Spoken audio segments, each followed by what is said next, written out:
Hello, welcome back to my channel. My name is Shelly and I'm glad that you are here. So make sure that you hit the subscribe button and the like button and the notification button. There's a lot of buttons so that you don't miss an upload.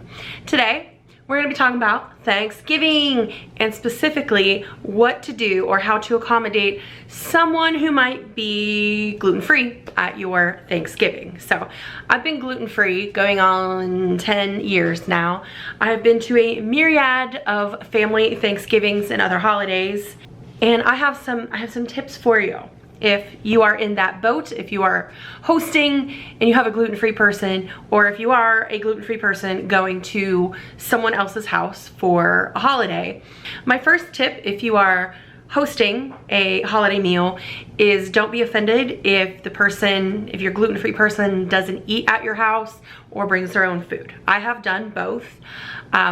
It's not just the gluten-free items. There's a huge risk of cross-contamination, and that's if, you know, Aunt Sally was supposed to stir the gluten-free gravy, and she dips that spoon into the regular gluten-y noodles and then goes back into the gravy. That can make someone like me very, very sick. So cross-contamination, if you're not trained in how to prevent it, can make someone very, very ill. There's very few people's houses that I trust enough to cook for me. My best friend, who is a registered dietitian, and her whole family's gluten-free, so yeah, I eat over there with no problem. And my brother lived with me for a million years, so he's trained in how to, you know, properly cook and not cross-contaminate me. But I occasionally go to other people's houses, and I hate to say interrogate, but I interrogate what's in this. Can I see the ingredient list? Did a spoon go in this? And I think if you have one person cooking, it'd probably be okay. But when you have multiple people and people bringing in dishes, sometimes it's better to just not eat. Eat before you come, or bring food that you can eat yourself. But I just want to go through and talk about some things that could make your gluten-free guests' life a little bit easier. And so for the first one, the most traditional item, I think, is the Thanksgiving turkey. Now, turkey itself is gluten-free, but unfortunately a lot of companies will like cook it in broth and stuff, so that makes it not gluten-free. But I have found a list for you of brands, and of course check, because this list is a couple years old. And so what I tell new gluten-free people, every ingredient, every time, because manufacturers change, ingredients change. So just because it was gluten-free 2 years ago, or even the last time you went to the grocery store, doesn't mean that item is gluten-free today. So I'm gonna tell you a couple turkey brands. I'll maybe put them up here on the screen for you. Brands that I've heard of. There are some brands on here I've never heard of. So Butterball makes a gluten-free turkey. Just with turkeys too, if you're gonna make it for your gluten-free guests, do not put the stuffing inside of it. That makes it completely cross-contamination. It's completely off limits. If someone would put the stuffing or the dressing, different places call it different things, inside the turkey, that is an automatic no-go for me. The turkey is out. So just don't do that. Make your stuffing in a separate dish would be great. Butterball is gluten-free. Foster Farms, gluten-free. Jennie-O, and there's some other brands that are, I've never heard of Norbest or Shelton's, but they're also apparently gluten-free. But I think most commonly in my grocery store is Butterball or a store brand. Just check your store brands, make sure it doesn't have any broth in it. And a lot of broths are okay. You just have to look for that wheat. They like to hide wheat in there.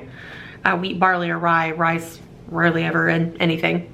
Gravy. Gravy is a simple, easy fix. So you can either use a packet gravy. I like the Pioneer gluten-free brown gravy, and I'll put that up on the screen because it's delicious. I make it a lot of times, and my family members eat it and they don't know the difference. So with gravy, the only really switch you need is to switch out the wheat flour when, like, you take the turkey drippings and sometimes you add some broth to it, make sure it's gluten-free broth, and just switch to cornstarch. That's it. A lot of times recipes either use cornstarch or flour in between, like either or. And if you just switch to cornstarch, it just makes it more accessible to everyone.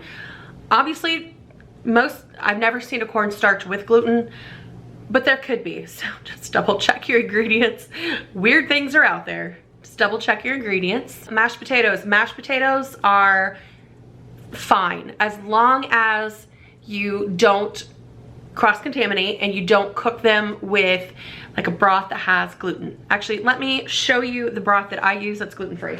This is the broth I use. Swanson brand is usually okay. They didn't have the regular broth so at my grocery store, so I grabbed the 33% less sodium. It's fine, I just have to add salt, you know, when I'm cooking, and it does say gluten-free on the side. So a lot of broths nowadays are gluten-free, except the organic ones. The organic brands, for some reason, tend to have wheat. I don't know why, but I like Swanson's. So if you're cooking broth, highly recommend that brand. Another thing, so mashed potatoes. If you're making yams themselves are fine. The marshmallowy topping sometimes depends on the brand of marshmallows. I've never had a problem with marshmallows. I eat marshmallows as long as the package doesn't say may contain wheat or processed on equipment that may contain wheat, but other people don't touch marshmallows. And you can make yams instead of like the marshmallow topping. You can put, it's like a brown sugar pecan, and that's fine too. If you're making like soupy casseroles, like green bean casserole, green beans by themselves are fine. They're gluten-free.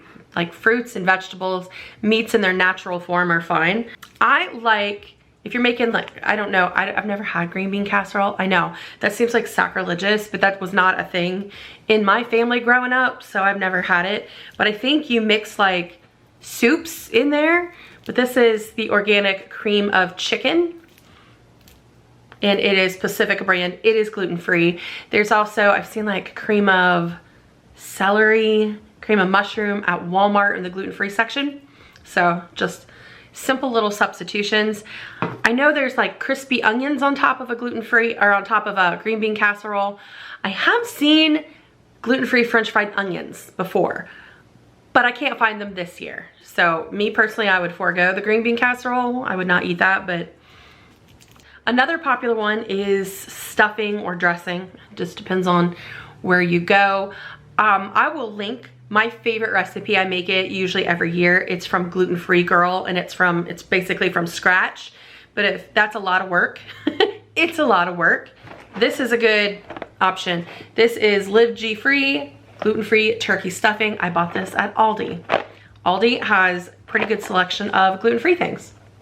We like it. I like this. This is easy. It takes like 10 minutes. Another good gluten-free side dish option, cranberries. So this is Ocean Spray cranberry sauce. I don't think it says gluten-free, but it literally contains cranberries, high fructose corn syrup, and water. So there's nothing in here that alarms me. I eat this totally fine. It's tasty too. This was traditional in my Thanksgiving, but I have started making cranberry sauce from scratch.